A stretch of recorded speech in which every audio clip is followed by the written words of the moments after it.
Francisco, vamos lá então conversar um bocadinho sobre a prevenção, para evitarmos titãs.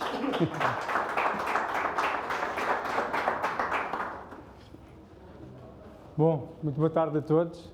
É com enorme prazer que eu me encontro aqui em Castelo Branco e também, evidentemente, partilhar aqui este espaço com o Camilo Lourenço, que é sempre uma referência nestes temas. E, sem mais demora, vou avançar com a apresentação. Tenho que só me colocar aqui na parte inicial. Começa já pelo iceberg. Muito bem. E estou aqui a passar pelos slides do António.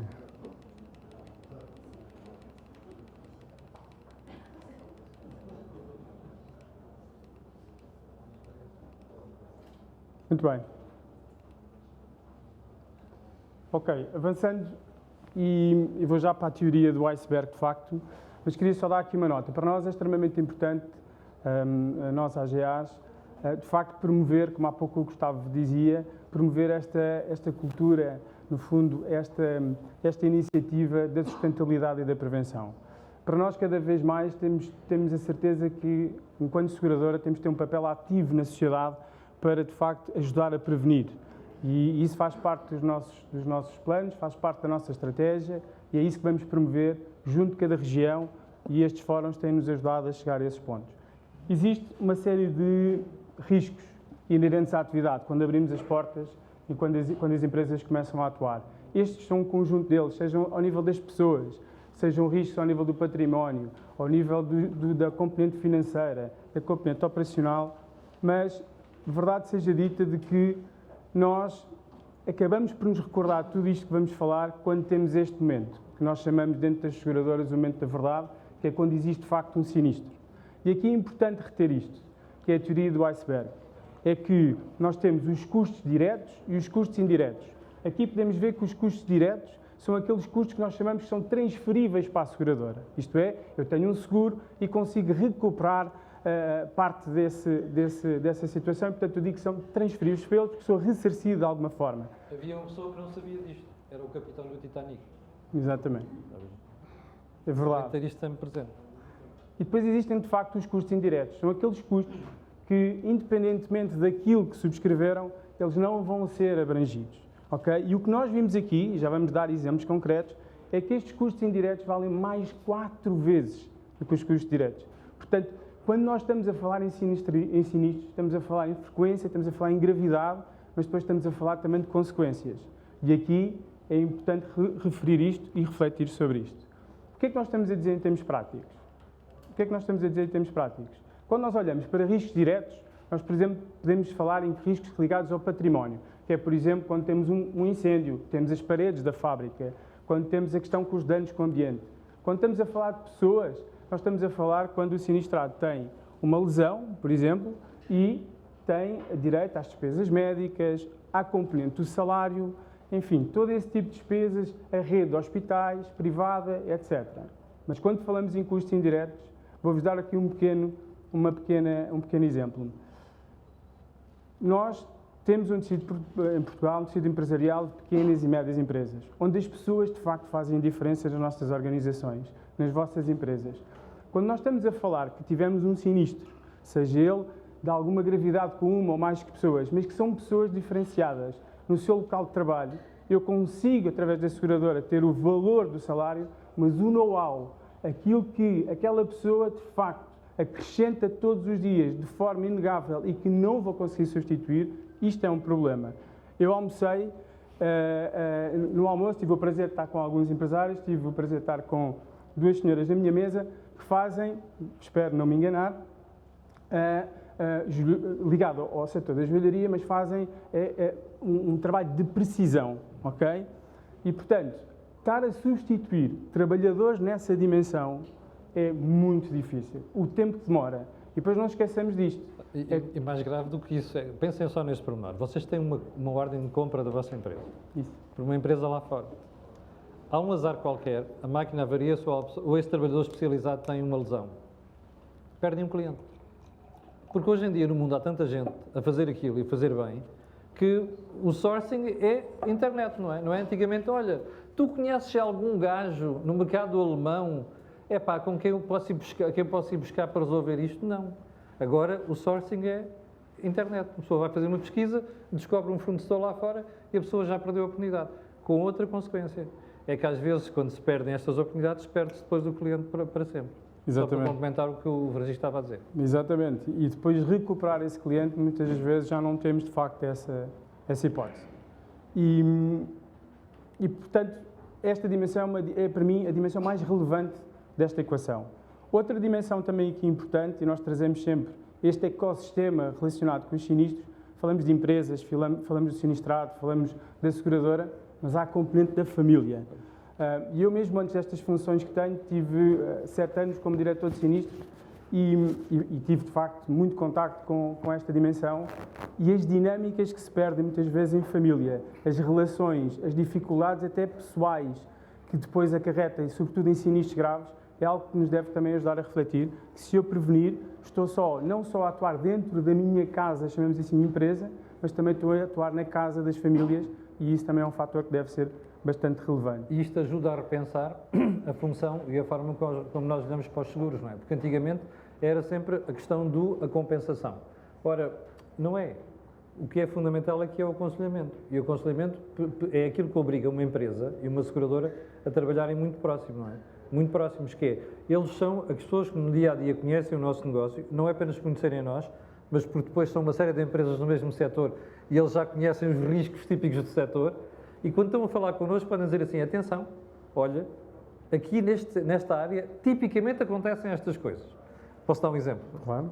Bom, aqui há uns 2 anos estávamos a fazer, eu fui fazer uma visita junto a alguns clientes da AGAs para perceber que estava a trabalhar já com esta questão da prevenção, que era o Hospital Particular do Algarve, ali em Alvor.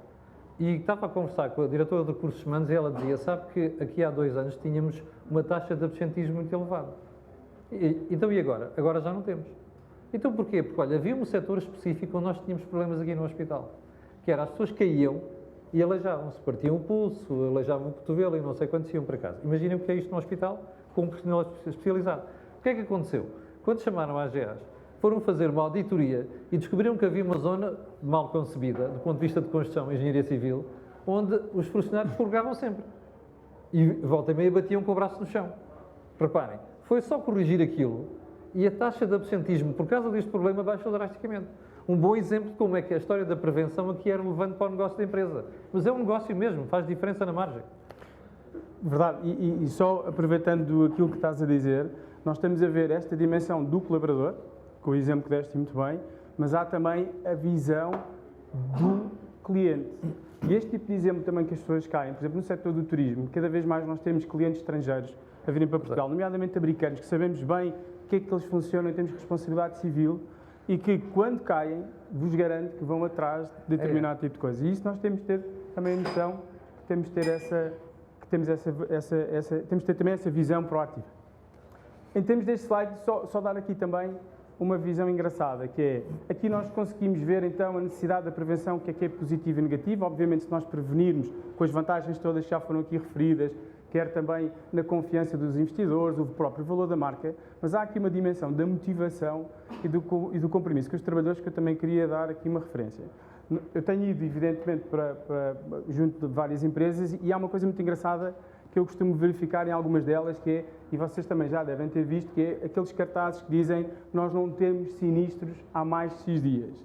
E isto é um motivo enorme de orgulho, sobretudo para os trabalhadores. E mais que uma vez são os trabalhadores que nos vêm dizer já viu e tal, porque nós somos seguradora, não é? Portanto, a mostrar com orgulho, de facto, que tem uma política de prevenção e que ela, de facto, existe.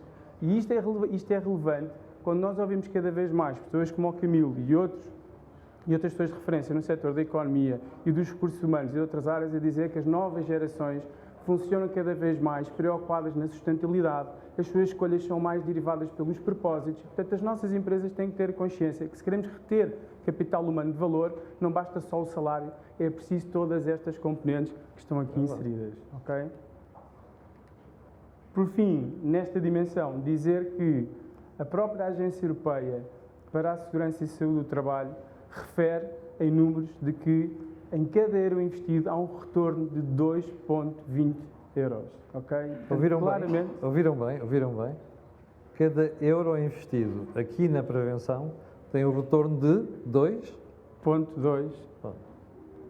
Isto é o que está por baixo do iceberg. A gente não vê, mas de facto existe. E nós precisamos fazer o switch em matéria de gestão para estar atento a estes pormenores.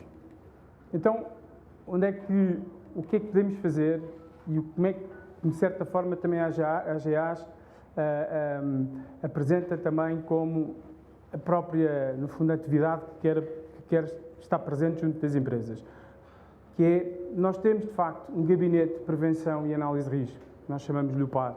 Temos equipas próprias nessa dimensão. As nossas próprias equipas comerciais estão a fazer, parte delas, os cursos de analista de risco. Portanto, nós levamos cada vez mais a sério este tema que o Camilo há bocado falou, que é uma venda consultiva. Isto é, tentar, evidentemente, estar perto de vocês logo desde o primeiro momento, a analisar e ter soluções na dimensão da prevenção, para além daquilo que é a venda do seguro. O que é que nós fazemos? Evidentemente, temos um conjunto, esta equipa tem uma dinâmica que vai, no fundo, perceber o comportamento dos sinistros ao longo dos tempos das empresas, com a produção de relatórios que nós entregamos junto das empresas, no sentido de sugerir, dar recomendações, aquilo que o Camilo há pouco referiu, que é, atenção, na empresa aquilo que acontece mais é este tipo de sinistro, àquela hora, com este tipo de equipa e etc. Isto tudo, ok, é importante para fazer o trabalho a seguir. Depois, quando nós achamos de facto que é importante, vamos aos locais das empresas, avaliar o risco das pessoas, mas também património, com as equipas próprias, e aqui há um exemplo que tu dás bastante, que é da Anex, que eu deixaria-te evidentemente também dar, sim, mas que aqui um dos exemplos clássicos, ok, que nós identificamos como grande risco, é a questão dos quadros elétricos, que vos garanto não se percebe a olho nu, e tem que haver este tipo de análise, este tipo de acompanhamento, este tipo de especialização, para muitas vezes detectar este tipo de riscos. Este é um exemplo. É verdade. A questão dos quadros elétricos é sintomático, porque a gente à partida não vê, não é? Num caso extremo só vê quando o material começa a ficar queimado, mas até lá pode haver um incêndio. E uma vez, o Paulo Silva, que é a pessoa na AGAs que se ocupa disto, costuma andar com uma pistola térmica. E um dia levaram mesmo um armazém e apontaram uma pistola térmica ao quadro e aquilo estava vermelho rubro. Ou seja, ia dar chatice, mais dia menos dia. E reparem, a gente pensa, acontece aos outros. Não, acontece a todos. A Nex é o exemplo que eu costumo dar, que faz capacetes. Reparem, uma indústria muito difícil. A nível mundial há 5 ou 6 grandes produtores de capacetes de motas a nível mundial, que têm destaque, conseguiram entrar em mercados. A Nex é uma delas. O que é que aconteceu há 4 anos? Um dos pavilhões da Nex representava 70% da produção, imaginem só, 70% da produção ardeu. Risco não acautelado. Imaginem o que é o susto para uma empresa, que em 5 horas fica sem um pavilhão que representa 70% da sua faturação. É isto que a gente precisa de evitar. E esta história foi-me contada pelo Helder, que é o gestor da Nex, não é conversa fiada. Portanto, é estes setores, é estes pormenores que a gente precisa de olhar. E esta questão da consultoria é muito importante. Eu não tinha noção disto quando o José Gomes, aqui no início deste programa, me falou sobre a ideia do PAR. E quando nós começámos a falar disto, nem eu estava sensibilizado para estas coisas. E hoje em dia, quando falo com as empresas, já se percebe que elas começam a mudar um bocado o chip, que é, eu não posso basear-me no resultado, que é, eu vou ter amenização, é como é que eu evito esse problema, porque eu vou ter uma empresa mais saudável, porque vou ter melhores resultados, vou ter melhores margens se conseguir prevenir um problema. E esta questão que nós começámos o programa, agora não sei quantas são, começámos o programa, havia cerca de 200 e poucas empresas que estavam neste programa. Reparem, quando são 200 empresas, quantas são agora? 1000. Quando são 200 empresas, a gente diz assim, ainda não é massa suficiente, não é lastro suficiente. Mas com 1000 empresas, espera lá, se eu tenho este setor e aquele outro, eu começo a tirar a pinta, a fotografia do setor. Eu sei onde é que acontecem os problemas, não é? A hora acontecem os problemas e é fácil evitar isso. É fácil prevenir. Mas isto é fazendo o trabalho prévio, que é o trabalho de consultoria que o Francisco estava a dizer.